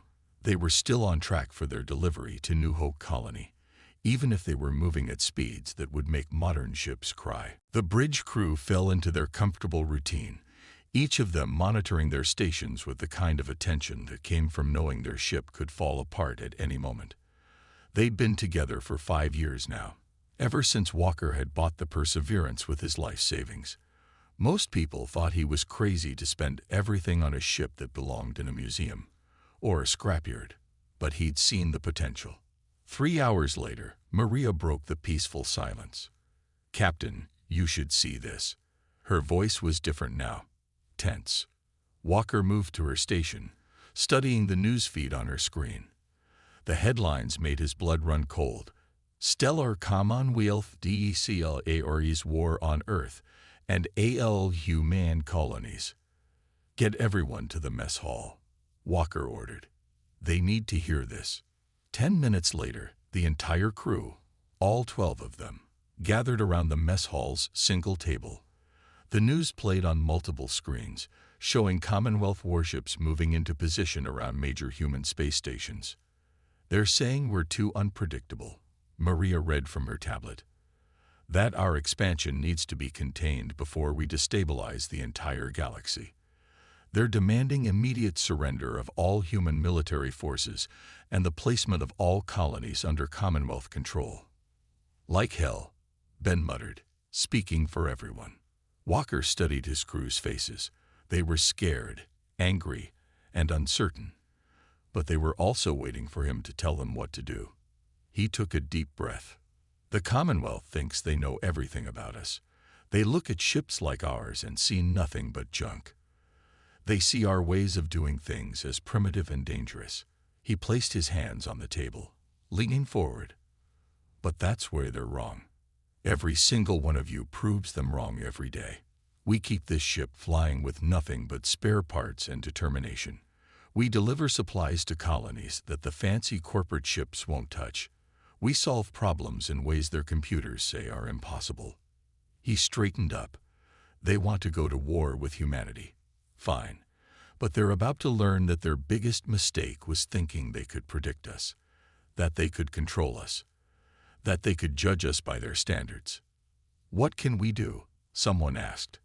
We're just one old cargo ship. Walker smiled. We do what we've always done. We survive. We adapt. We help where we can. The Commonwealth's already written us off. They won't even bother to scrap ships like ours for their war effort. And that's going to be their second biggest mistake. What's their first? Maria asked. Starting this war in the first place. Walker turned to Ben. How many of those experimental modifications have you been wanting to try on the engines? Ben's eyes lit up. You mean the ones you said were too crazy to risk? Those exactly. Get started on them. Maria, plot a course for the New Hope colony. They'll need those medical supplies more than ever now. Walker looked around the room. The rest of you, think about every crazy idea you've ever had for improving your stations. Every wild theory about how to make things work better. It's time to try them all. The crew dispersed with a new energy. Their fear transformed into purpose. Walker stayed in the mess hall, watching the news reports. The Commonwealth's warships were beautiful, perfect machines of war. Every system optimized, every response calculated, every movement coordinated with computer precision. He thought about his own ship, with its patched hull and jury-rigged systems, about how it sometimes turned left when you told it to go right, or how the artificial gravity fluctuated if you ran the microwave, about how every day brought a new problem that required a new solution. The Commonwealth thought this would be a simple war. They thought their superior technology and perfect organization would guarantee victory. They looked at ships like the Perseverance and saw only weakness. Walker smiled as he felt his ship shudder beneath his feet, already imagining what Ben was doing to the engines. The Commonwealth was about to learn a very important lesson about humanity. Sometimes, the most dangerous enemy isn't the strongest or the most advanced. It's the one you don't think is worth worrying about. The Perseverance limped through the darkness of space, running with its power systems at minimum to avoid detection.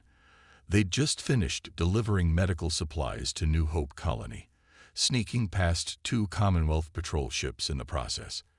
Now they were deep in what used to be neutral space, following a distress signal that nobody else seemed to notice. I still think this is a bad idea, Maria said, checking the radar for the 10th time in as many minutes. That signal doesn't match any known emergency frequencies.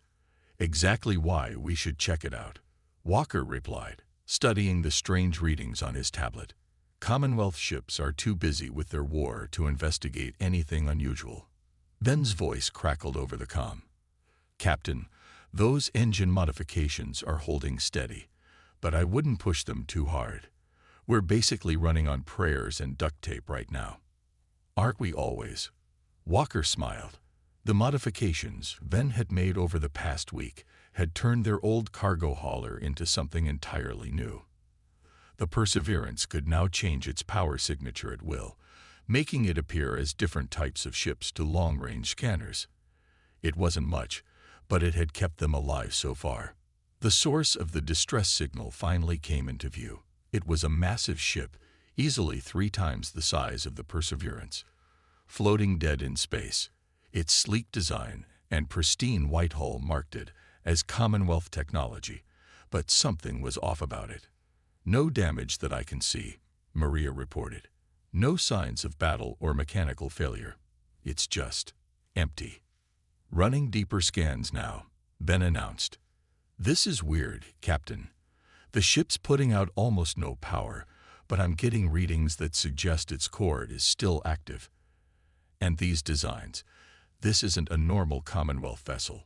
The hull markings identify it as the CSS Innovator. It's some kind of research ship. Walker leaned forward in his chair. Any signs of life? None, Maria confirmed. But the internal atmosphere is still stable. We could board her if we wanted to. If we wanted to get ourselves killed, someone muttered from the back of the bridge. Walker stood up. Ben, Maria, you're with me. Everyone else, keep the engines hot. If anything bigger than a space rock shows up, you get out of here immediately. That's an order. 20 minutes later, Walker led his small team through the airlock and onto the abandoned Commonwealth ship. Their magnetic boots clicked against the polished floor as they moved through the empty corridors, lights from their helmets cutting through the darkness. This place gives me the creeps, Ben said, scanning every room they passed with his tools. It's too clean, too perfect. Not for long, Maria pointed out. Look at the walls. There's some kind of corruption in the metal. Like it's changing somehow. Walker touched one of the walls. The surface felt wrong. Not quite solid, not quite liquid. Ben, what are you getting from your scans? Something incredible, the engineer breathed. This ship, they were experimenting with some kind of adaptive technology. Something that could change its molecular structure on command. But according to these readings, it got out of control, started changing in ways they didn't expect. They found the main research lab, and Walker felt his jaw drop.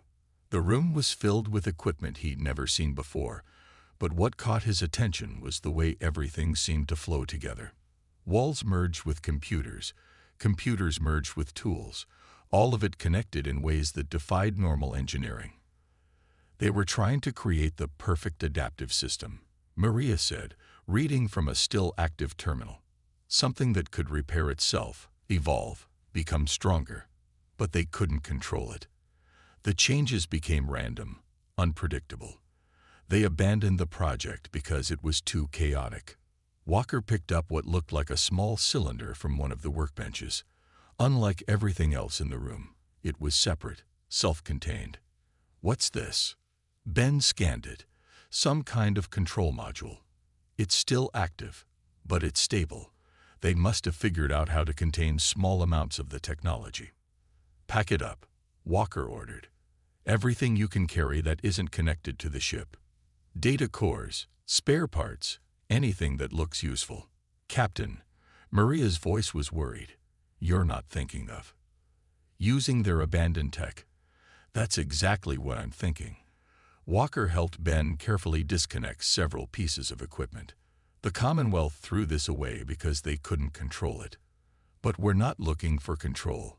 We're looking for chaos. They worked quickly, salvaging what they could from the research lab. As they were finishing, Ben's scanner started beeping urgently. Captain, the ship's power core is becoming unstable. The adaptive technology is spreading into critical systems. We need to leave. Now. They ran back through the corridors, which seemed to be subtly shifting around them. Twice they had to find new routes when they found passages had sealed themselves off.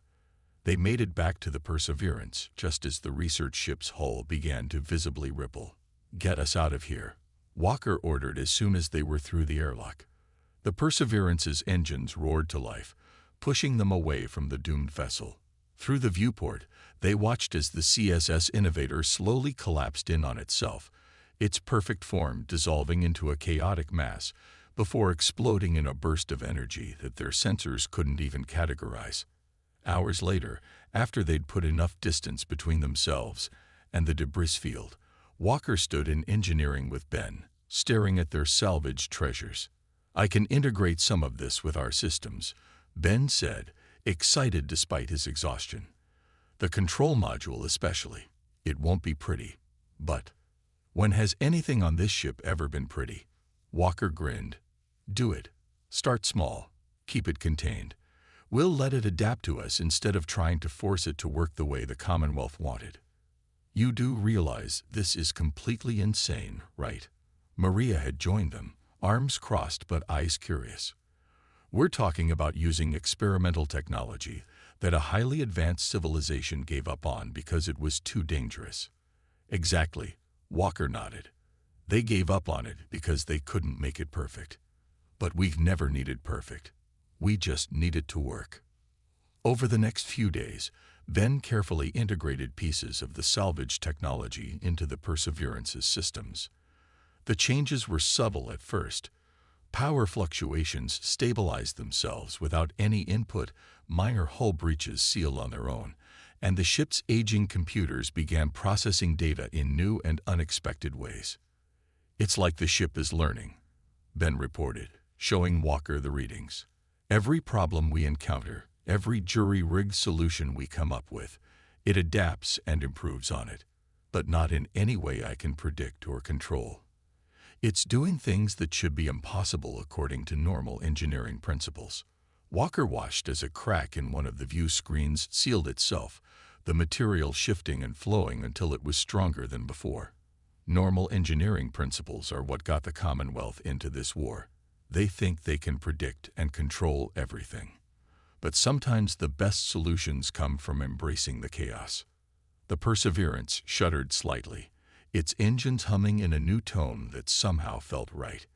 In the darkness of space, its patched and battered hull began to shift, the salvage technology spreading through its systems like roots through soil. The Commonwealth had abandoned this research because they couldn't control it. But Walker and his crew didn't want to control it.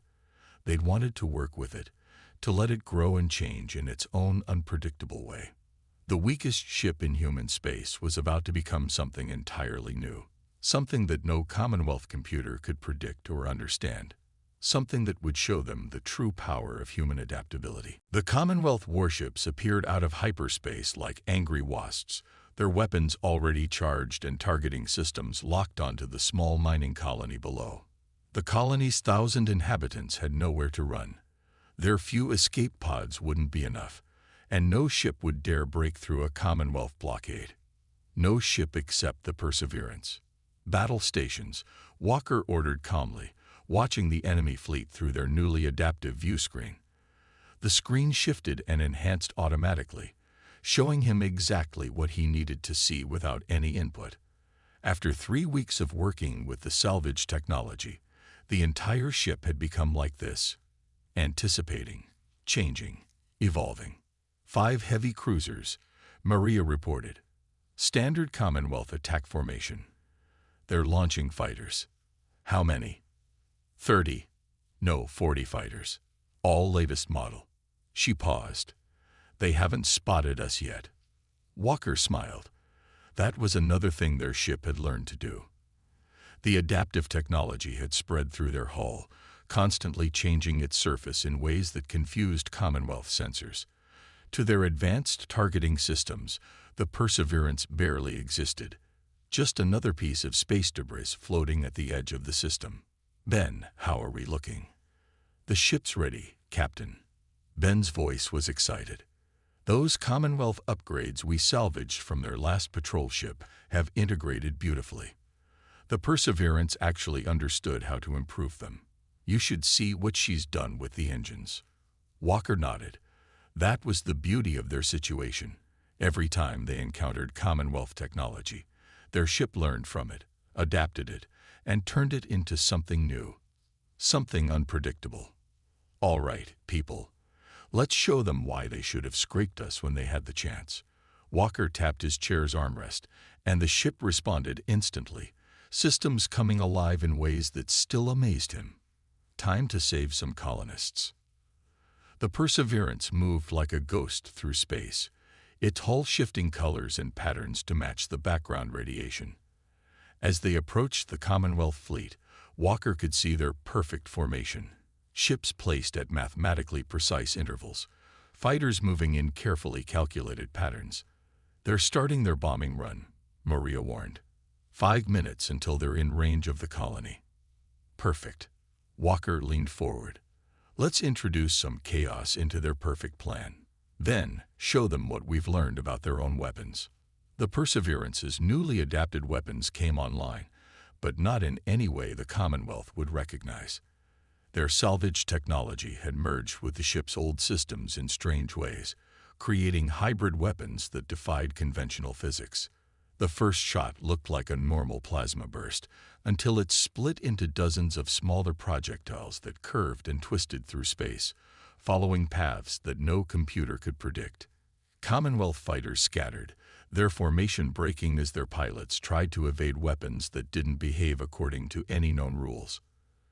Direct hits on 3 fighters, Maria reported, amazement in her voice. Their shields didn't even register the attacks. It's like our weapons don't exist until they hit. That's because they don't, Ben explained over the comm. The ship's somehow phase-shifting the plasma bursts. They're literally popping in and out of normal space until impact. Walker watched as more Commonwealth fighters broke formation, confused by attacks their computers couldn't analyze or predict. The larger ships were turning now, finally registering the Perseverance as a threat. But even their advanced targeting systems couldn't get a lock on a ship that kept changing its signature. "Time to make some noise," Walker said. "Send the signal to the colony. Tell them to start their evacuation. We'll keep the Commonwealth busy." The Perseverance danced through space, moving in ways that should have torn a normal ship apart. But their hull adapted with each maneuver, strengthening where needed, becoming more flexible where required. Commonwealth weapons fire passed through empty space as their targeting computers tried and failed to predict where the ship would be. "Colony reports first wave of evacuees is away," Maria called out. "Emergency pods are launching now. Commonwealth cruisers are repositioning." Another crew member reported. "They're trying to cut off the escape routes." Walker watched the enemy ships move into their new formation. It was perfect, of course.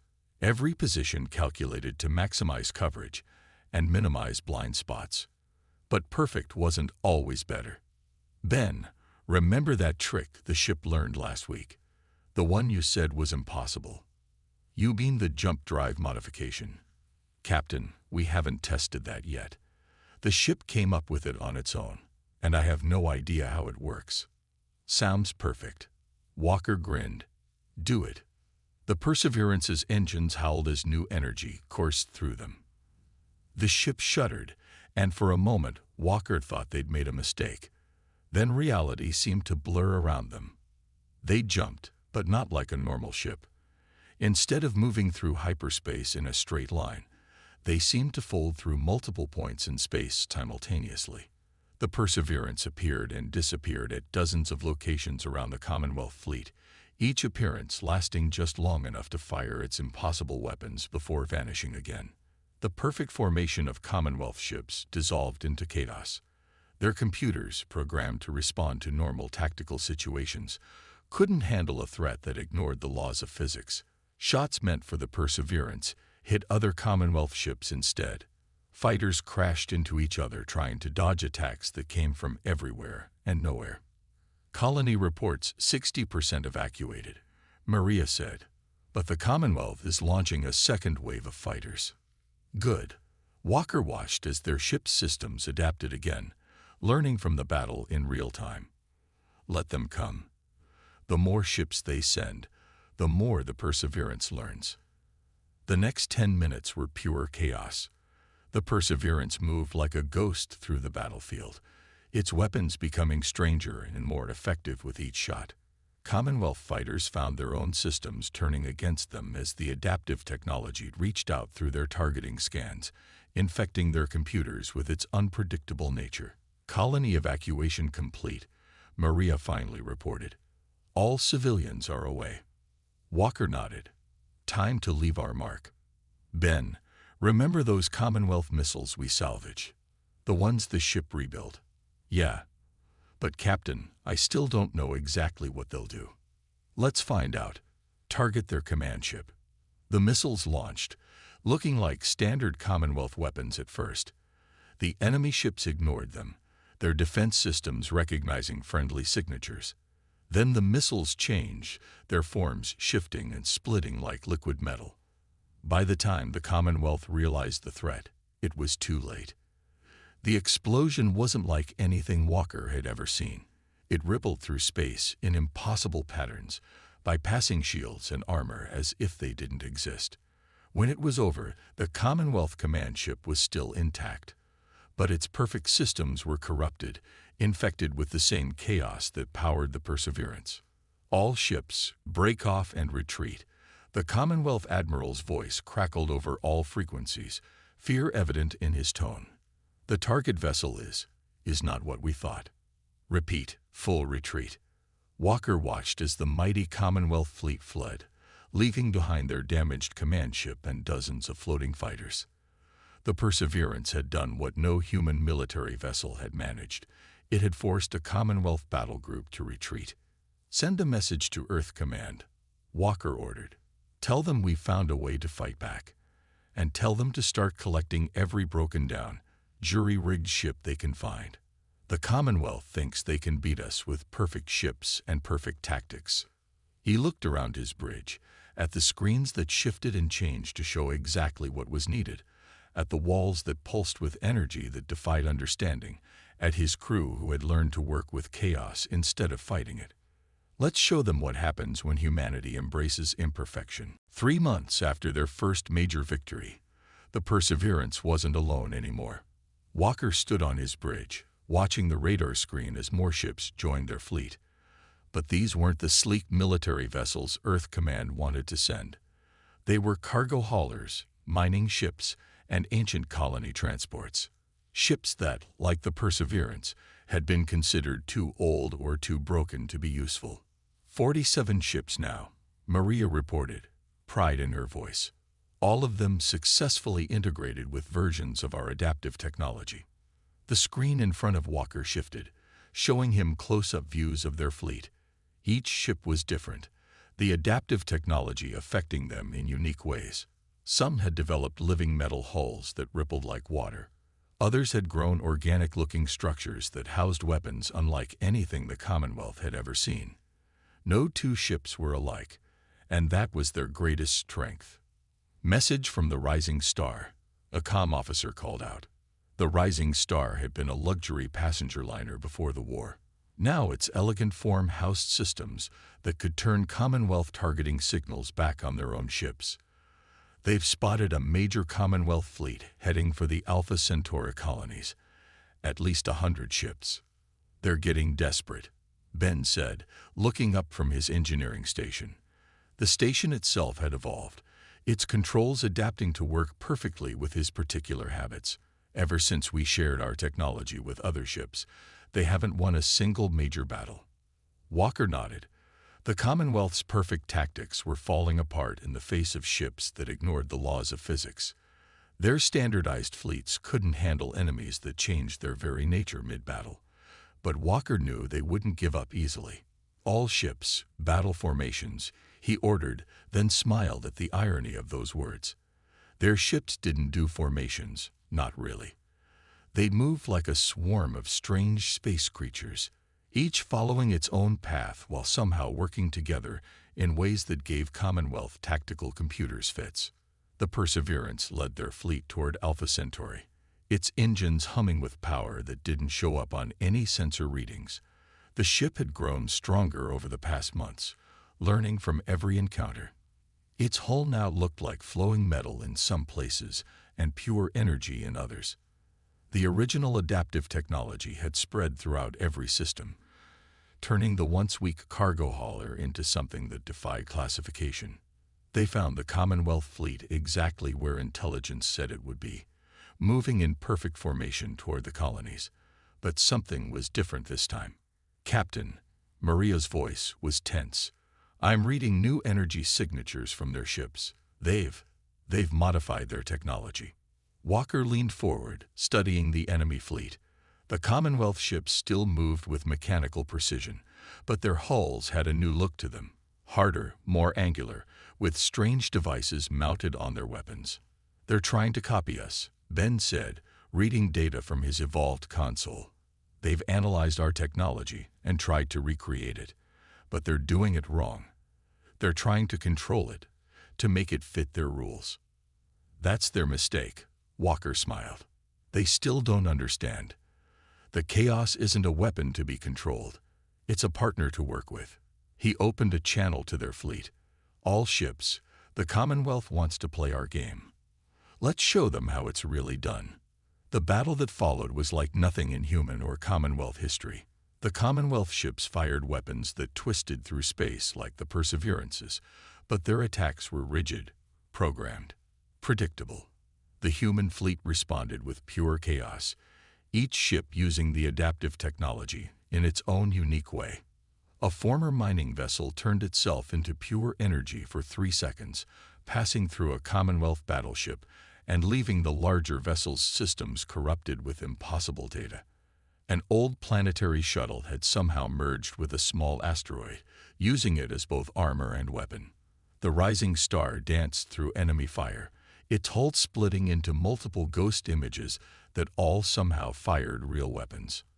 And the Perseverance led them all, showing what months of true cooperation with the adaptive technology could achieve. Its weapons didn't just bend space. They ignored it completely. Shots fired from its guns existed in multiple places at once, or traveled backward in time to hit ships where they had been moments before. Commonwealth fleet is breaking formation, Maria reported. Their new systems are failing. The adaptive technology is rejecting their attempts to control it. Walker watched as the enemy fleet's perfect coordination fell apart. Their copied technology was turning against them, creating chaos they couldn't handle. Ships crashed into each other as their navigation systems tried to plot courses through space that no longer followed normal rules. Their flagship is changing course, someone called out. They're trying to retreat. Not this time, Walker said quietly. The Perseverance had learned something new, something it had been waiting to try. He felt the ship's excitement. There was no other word for it, as it prepared to unleash its latest impossibility. The ship's hull began to glow with energy that hurt to look at. Strange formations grew and shifted across its surface, each one emitting frequencies that made Commonwealth sensors go crazy. Then, with a pulse that rippled through space itself, the Perseverance released its attack. Reality seemed to bend around the Commonwealth fleet. Their ship's perfect formations, their calculated distances, their measured responses, all of it became meaningless as space itself stopped behaving according to their computer's understanding of physics. Ships found themselves overlapping with their own positions from moments ago. Weapons fired at enemies hit nothing because their targets existed in multiple places simultaneously. What did we just do? Maria asked, staring at her readings in disbelief. I think, Ben said slowly, the ship just weaponized uncertainty itself. It's not just affecting their ships, it's affecting the way their computers understand reality. The Commonwealth fleet was in complete chaos now. Their attempts to copy the adaptive technology had left them vulnerable to its true nature. Ships were powering down, their crews unable to trust any readings or responses from their own systems. Others were firing blindly, their weapons passing through space that might or might not contain their targets. All ships target their flagship, Walker ordered. Let's end this. The human fleet moved as one, not in formation, but in harmony. Each ship attacked in its own way, using its unique evolution of the adaptive technology. The Commonwealth flagship, its perfect systems corrupted by its own failed attempt to control chaos, never had a chance. The explosion was visible from 3 systems away. When it was over, the remaining Commonwealth ships fled, leaving behind a battlefield that would puzzle physicists for decades to come. In some places, space itself seemed to have developed permanent quirks, areas where the laws of physics were more suggestions than rules. Send word to Earth Command, Walker said as their fleet regrouped. Tell them the Commonwealth's attempt to copy our technology has failed. They tried to turn chaos into order, and it backfired exactly as we thought it would. He looked around his bridge, at the living metal walls that pulsed with energy, at the screens that showed information in ways that somehow made perfect sense, despite defying normal display technologies. The Perseverance had come so far from the broken-down cargo hauler it had once been, and now it had proven that the Commonwealth's greatest strength, their need for perfect control, was actually their greatest weakness. Where to now, Captain? Maria asked. Walker smiled. Now we take the fight to them. They thought they could copy our technology without understanding our way of thinking. Let's show them what happens when they try to fight chaos with control. The Perseverance's engines hummed in agreement, its adaptive systems already preparing for the next impossible thing they would achieve together. In trying to copy humanity's chaotic nature, the Commonwealth had only proven why they could never truly understand it, and that understanding would cost them the war. The Commonwealth capital world gleamed like a perfect jewel in space, its cities arranged in precise geometric patterns that could be seen from orbit. Walker stood on the Perseverance's bridge, now barely recognizable as the same ship that had started this war. The walls flowed with living metal and pure energy, screens appeared and disappeared as needed, and the entire ship hummed with power that scientists still couldn't explain. Their entire home fleet is moving to intercept, Maria reported. Her station had evolved into something that looked more like a floating cloud of data than a traditional console. 500 ships, everything they have left. And we have 300 of ours, Ben added from his engineering station, which had merged with the ship's systems so completely that he seemed to float in a web of pure information. Every broken down, patched up, impossible ship in human space, all running their own versions of the adaptive technology. Walker nodded, watching as their fleet emerged from jump points that shouldn't have been possible. Old mining ships that now ignored gravity.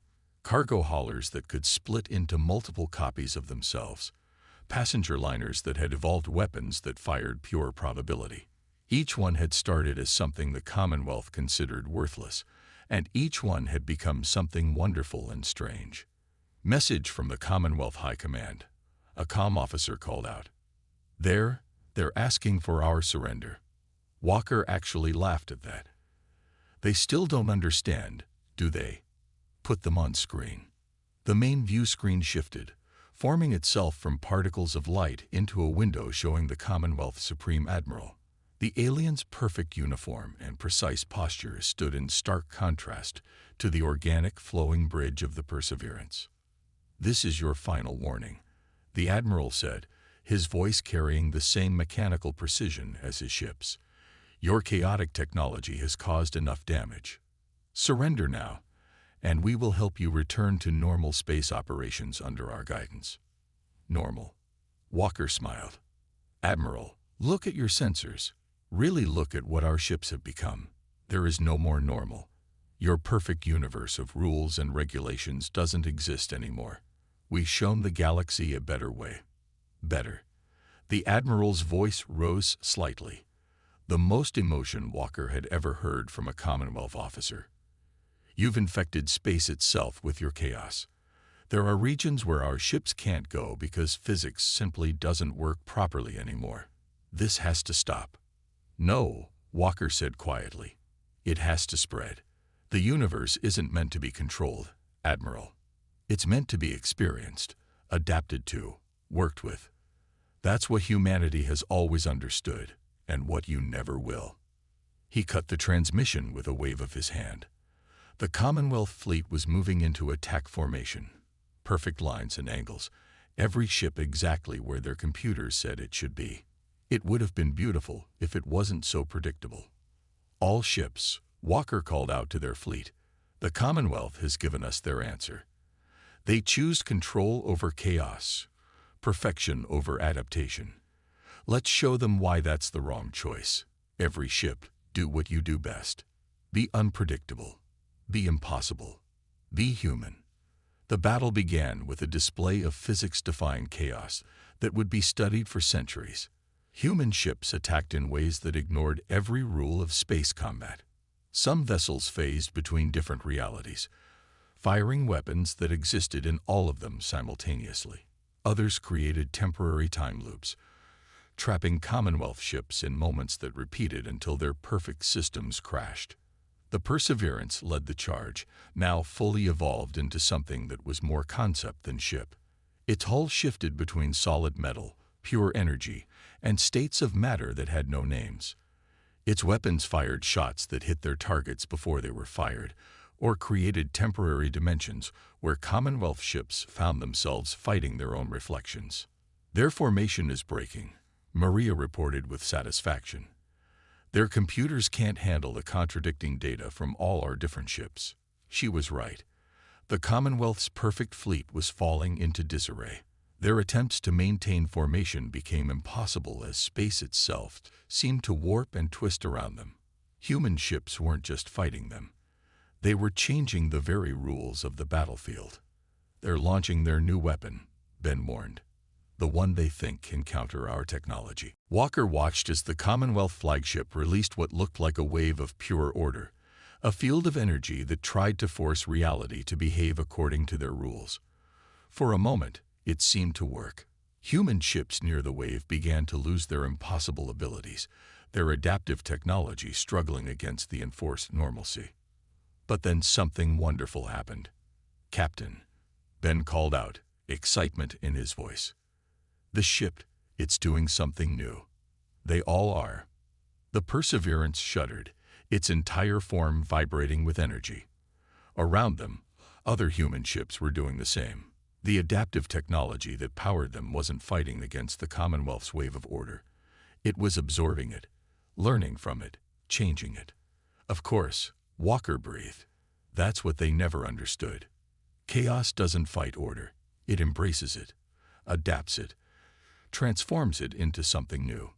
The wave of order hit their fleet fully, but instead of forcing their ships back to normal, it became part of their chaos. Human vessels began using the Commonwealth's own order as a weapon, creating areas where physics worked so perfectly that their enemies' ships couldn't function. Perfect order, it turned out, was just as impossible as perfect chaos. Commonwealth fleet is in full retreat, Maria announced. Their flagship is evolving. The Commonwealth's massive flagship was changing, its perfect form twisting as the adaptive technology finally broke through their controls. The ship seemed to be trying to adapt in 1,000 different ways at once, its crew unable to stop the transformation they had fought so hard against. Open a channel to all Commonwealth ships, Walker ordered. When the channel was ready, he spoke clearly. This is Captain Walker of the HSS Perseverance. Your flagship is experiencing what happens when you try to control something that's meant to be free. Order and chaos aren't enemies. They're two parts of the same whole. Surrender now, and we'll help you understand that. The Commonwealth fleet hung in space, watching as their flagship continued to change. Finally, the Supreme Admiral's voice came through, sounding tired, and for the first time, uncertain. Perhaps we were wrong. We thought humanity's chaos would destroy the galaxy. Instead, you've shown us a new way to exist within it. We surrender. The war ended not with a final battle, but with a transformation. The Commonwealth learned to accept that their perfect order wasn't the only way. Human ships, led by the Perseverance, began teaching them how to work with the adaptive technology instead of trying to control it. Walker stood on his bridge one last time, preparing to meet with the Commonwealth leadership. His ship had changed so much from the broken-down cargo hauler it had once been, but in many ways, it was still the same. It still solved problems in unexpected ways. It still survived against impossible odds. It was still perfectly imperfect. You know, he said to his crew, they called us the weakest ship in the galaxy once. Said we weren't worth scrapping. Shows what they know. Ben grinned, his station rippling with agreeing lights. No, Walker smiled. They were right. We were weak. But they never understood that being weak, being broken, being imperfect, that's what made us strong. Because when you're not perfect, you learn to adapt. And adaptation is the greatest strength of all. The Perseverance hummed around them, its systems pulsing with energy that defied understanding but felt somehow right. It had started as the galaxy's weakest ship and become its greatest nightmare, not through strength or power, but through the very imperfection the Commonwealth had despised. And in doing so, it had taught the galaxy that sometimes the greatest victories come not from being the strongest, but from being strong enough to embrace your weaknesses and turn them into something wonderful and new.